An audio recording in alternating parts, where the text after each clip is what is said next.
What's up, everybody? Welcome back to another episode of the Nerd Nostalgia Podcast. In today's episode, Irvin is delivering you some nerd news of the month, number 23. We're in February. We did it. We lasted, y'all. But before we jump into it, please head over to Apple Podcasts, drop that 5-star, tell your friends, family, and coworkers about us. Help us grow this audience. All right, well, let's jump into it. I'll catch you in the episode.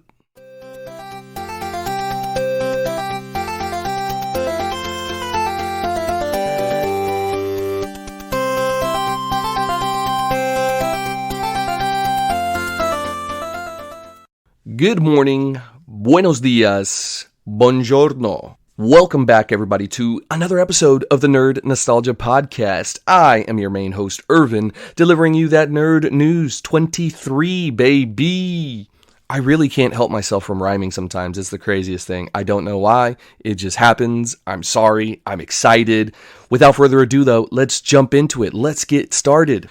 To kick off this nerd news, we have an official confirmation that The Boys is going to be returning for season 3 on Amazon Prime come June 3rd, 2022. So we are a mere 5 full months away from that. For those of you who have not seen The Boys, highly recommend it. Quick little synopsis of what that is. It's going to be, what if the Justice League / Avengers were actually human, flawed, and to be honest with you, kids, earmuffs, kind of fucked up. Definitely for mature audiences, so don't let your little ones watch this. Moving on with some more sad news is America's dad, American Idol, not from American Idol, the show, but just an American icon, Bob Saget, comedian, actor, passed away at the very young age of 65. He was out touring and they found him in his hotel room. He had actually recently tweeted the night before, had performed, tweeted, and they found him dead in his hotel room. So kind of sad. That's not a way to die alone, but as is life. And he will forever be remembered by many from his stand-up, his comedy, and just his overall influence, Full House, everything. So may he rest in peace. Someone else who passed away that I may have mentioned in the previous episode, I may not have caught it, is also Betty White, so may they both be resting in peace. May they be making each other laugh and just having a merry, good old time. All right, moving forward here, we have some Disney Plus news. So Real Steel Disney Plus show is in the works. A Disney Plus centered show around Real Steel in that universe is attached to Sean Levy from the original, which this movie was actually great, very underrated, best B movie out there, right around the Pacific Rim kind of era, Battleship, so right in that time frame. For some reason, all these movies kind of came out right around each other, and people loved it, so we'll see what that ends up happening. My next piece of news is interesting because I just watched the debut. The debut was January 28th of The Legend of Vox Machina.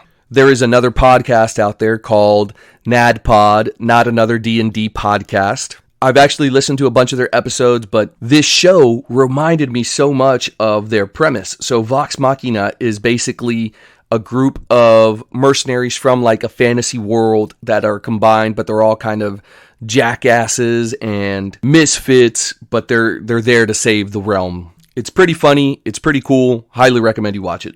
Switching gears here, back over to Disney Plus. If you have been living under a rock, then you have not seen the Moon Knight trailer. Highly recommend you watch it. I was not expecting that much violence from a Disney Plus show, so I'm excited to see how that goes about. On our next piece of news, we have Microsoft buying Activision for $68.7 billion with a B dollars. The crazy part about this is the article had stated that it was mainly a cash deal. Guessing that was just straight out of Bill Gates' pockets. That mofo's rich, man. Rich. And shifting over to some weird news, some weird nerd news, some Weird Al nerd news. Harry Potter is going to play Weird Al Yankovic in the biopic. Old Daniel Radcliffe is set to play that character. So Funny or Die and Tango are producing the Weird Al Yankovic story, where Daniel Radcliffe will be portraying Weird Al. I find this fascinating because, number one, to my knowledge, he's not dead, but maybe he is. And a quick Google search confirmed he is not. So, number one, that's the weird part. Number two, I didn't think this would be worth making, but he didn't influence my life in any aspect, but maybe he influenced other people's. So, anyways, it's getting greenlit. Speaking of greenlit, we get a green light for Squid Game Season 2. It's officially going to be made. We have some direct quotes from the co-CEO and chief content officer stating the Squid Game universe has just begun, whenever he was asked if Netflix would be doing a Season 2. There's definitely more quotes that he has, but that was the big takeaway from that. I probably should have shifted this earlier with the passing of those other two legends and icons, but Louis Anderson did pass away at the age of 68. Another young one gone. May he rest in peace. Very, very sad news. Very iconic individual. So it's just one of those things. Life, man. 22 was starting off not the best. Downshifting a bit into the Disney Plus, specifically Star Wars. You like Star Wars? Mary Elizabeth Winstead is joining the Ahsoka show in a mystery role. According to The Hollywood Reporter, the actress has been cast in the Ahsoka Disney Plus show. Is this a Ventress? Is this Dr. Aphra, which is my bet because she looks pretty much like the character? Or a wild card such as Hera? Those seem to be the big speculations, so my money is on Dr. Aphra, to be quite honest with you. Irvin, why did you just switch over to a deep voice? Because I'm about to do this bit. Get over here! Mortal Kombat 2 is officially greenlit. According to Deadline, Mortal Kombat 2 has officially been greenlit and entered into the screenplay writing stage. Not a shocker, the first one did pretty well considering the script was just so-so. But the action and the fight scenes were epic, so does not surprise and shock in the least bit. I'm waiting on some Street Fighter news. I'm ready for some Devil May Cry action. Hopefully that Devil May Cry anime is good enough to spark some talks about a live action. That would be epic. Speaking of IPs that are getting picked up, Percy Jackson and the Olympians officially moving forward at Disney Plus, and it's going to be closely aligned to the novels. This movie, I guess, came off the heels of Harry Potter, so it did semi-successful, but not as successful as that studio that originally had it wanted, but they never really developed it well enough. The actors did a great job, I thought. Love Alexandra Daddario, but it never quite developed, and also those actors kind of sprouted pretty quickly. So we got about 2 or 3 movies, and then that was it. Now what's interesting is there's a couple more other young adult kind of fantasy shows that are out there that could get picked up if this does successful. Aragon came to mind, and maybe even The Hunger Games. Could you imagine a show of The Hunger Games? Now, I would prefer that to be on an HBO show versus like a Disney Plus show, but who knows? Talking about getting picked up, Jason Momoa is currently in talks to join Vin Diesel in the Fast and Furious 10. What I would presume is to replace The Rock. The curious part is, will he directly replace The Rock?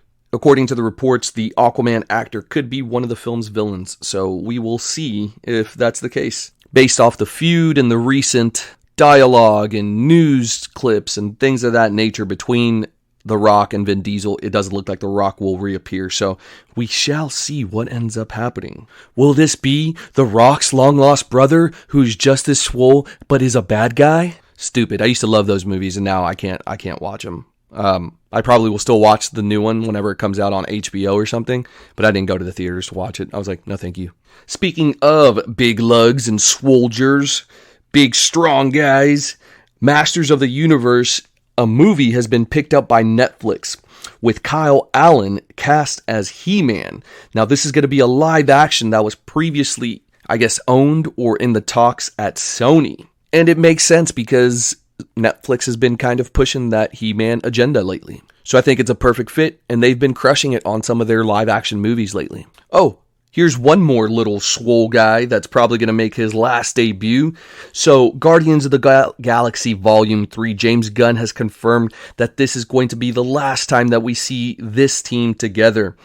So what everyone is speculating is that there's going to be another team that comes up. We've heard rumors of Angela.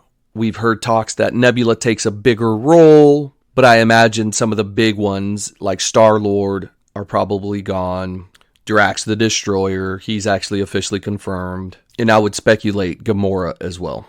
Which it's a bummer because, we all loved these characters, but it's time to see some new stuff out there, make things a little fresh. And as you can see, James Gunn does great with Peacemaker. That's been our last 2 episodes. It's been amazing. So highly suggest you go watch that. Go listen to those episodes.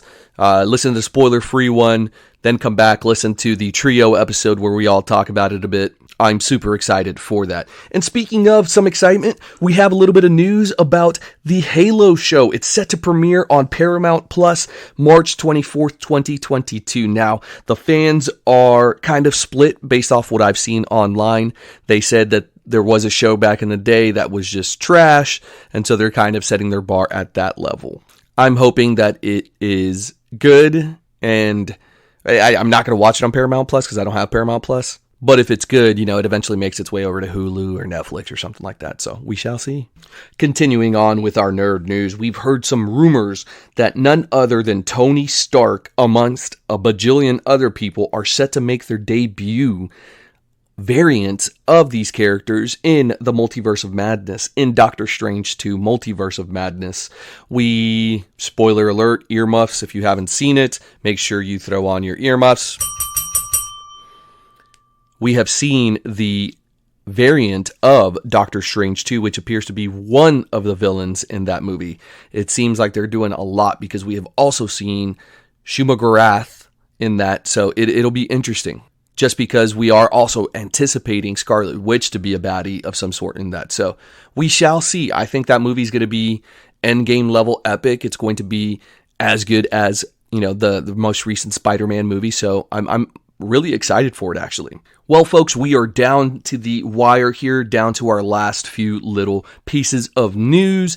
This is a great time for you to go ahead and hit that subscribe button on our YouTube page. Head over there if you're not already listening to it on there. I do unboxing videos, I do speculative videos, things of that nature. And of course, head over to Apple Podcasts, drop that 5-star, tell your friends, tell your family, tell your coworkers about us. Help us grow this audience. If you haven't left a review for us, please leave a review. We are but a mere 13 away from being at 200, which is a big mile marker for us. So please go ahead, review something. We would love it. Thank you so much. Back to your regular program news. Let's do it. On the note of shows being made and such, Godzilla, a TV series, is in development at Apple TV Plus, or whatever it's called, Apple Plus TV. I don't know.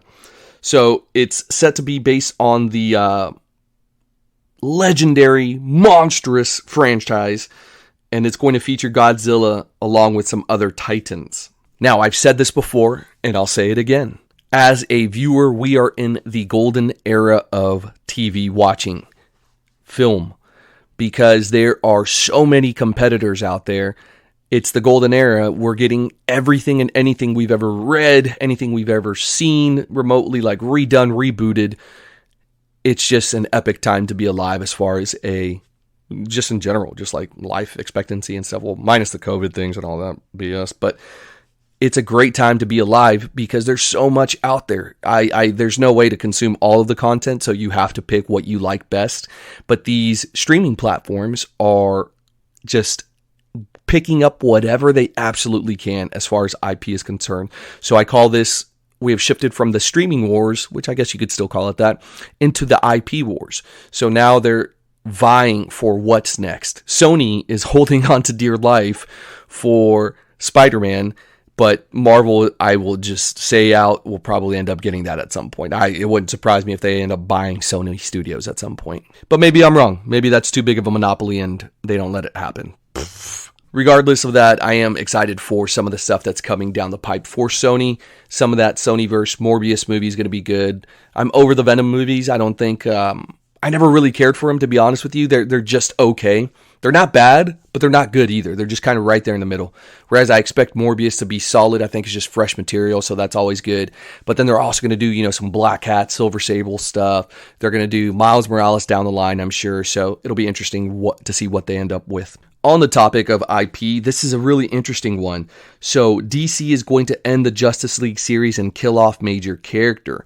DC Comics teases the deaths in the epic 75th issue. So, because that always works out for them, right? So we'll see how this goes. Take this with a grain of salt. They will kill characters, reintroduce them again in a different, iteration, rebirth, New 52, Gen 5. So, yeah, doesn't really mean anything.